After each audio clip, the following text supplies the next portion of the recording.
Hey guys, welcome back to Ray's Extreme Engines. It's been a while since I've done a video.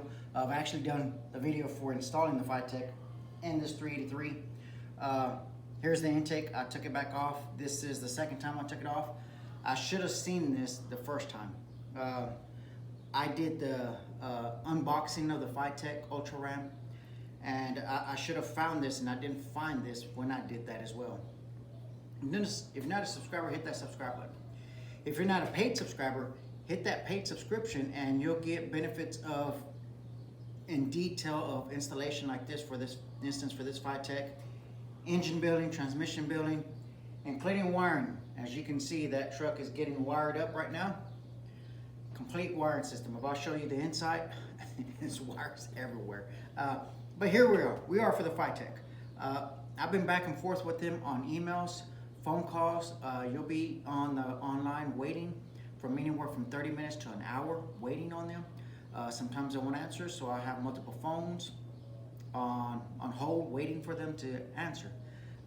So I want to show you the imperfections which I should have seen, and also they didn't drill the threads for the thermostat. The holes were there, but they didn't tap. They didn't tap the threads for it, for me to have threads to put the thermostat on. I let them know that, and I got zero response for that. So let me show you. If you come up here, and let me grab a flashlight so you can probably see it better. So as you can see right here, let's go right here on this side, to this side. You see how this should be flat, right? You don't see any line there, right? So maybe if I do it this way, you'll be able to see it better. You see a small line there, but it's still flat. I can't grab it with my nail or anything. Not that I have any nails, but. So let me show you on this side. Now you can see that line.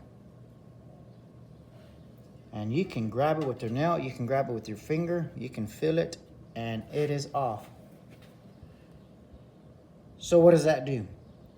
That allows oil from the lifter valley to seep in through here, and it seeps in and it comes inside your intake.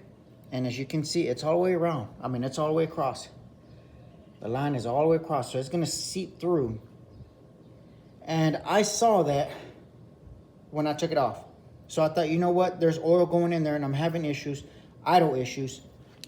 Because the idle kept going up and down. I could not get it to stabilize. It went from 600 to 1200, so I knew it was a vacuum leak. I didn't find any vacuum leaks around it. So then I looked inside the intake, and in fact, if you come back this way, let me show you the inside of the intake. I kind of cleaned it up, but there's still residue in there. So if you look in there, you're gonna see oil was going inside the intake. So oil and fuel don't mix. It's not a weed eater, so it's gonna mess up your idle. And here's the threads that I had to do on here. I had to tap those in because there was no threads. Here's another imperfection that they did on this thermostat. It doesn't matter what I do with it. I can put silicone, I can cake it up with silicone, put a gasket and cake up the gasket, and then cake up the thermostat housing, and it will continue to leak. It's just an issue with this intake that I don't know who manufactured it. I don't know if it was China or where they took it. But their quality control messed this one up. So I'm back and forth with them on emails, trying to get this fixed. There's so much I could say on this part that it's been a headache. So I'm gonna ship this back. Well, I'm waiting for them to get back with me so I can get a shipping label to package it and ship it back to them so they can repair this. Could I take this to a machine shop and have them do this? Yes, but it may cost more than what an intake costs, because this intake's about 400 bucks, 450, something like that. So I could actually just purchase another intake, have it shipped here, put that one on, wait until they get this one, ship this one back to them, and have a brand new intake. Because I already have another computer, so actually I could start building another system actually for the 55 I want it. But I want to share this with you, the issues with this, because the first time I did it, I didn't catch it, and I didn't catch the thermostat housing, the threads not being tapped, and I didn't catch the intake. So as I said before, it would seep oil from here coming up into the runners. So now you have oil coming in and fuel going in at the same time, and then it gets all the way in here, and you could actually see puddles. I actually have pictures. In fact, let me grab my phone and I'll show you the picture. Maybe you can see it through the picture. How bad of oil it was.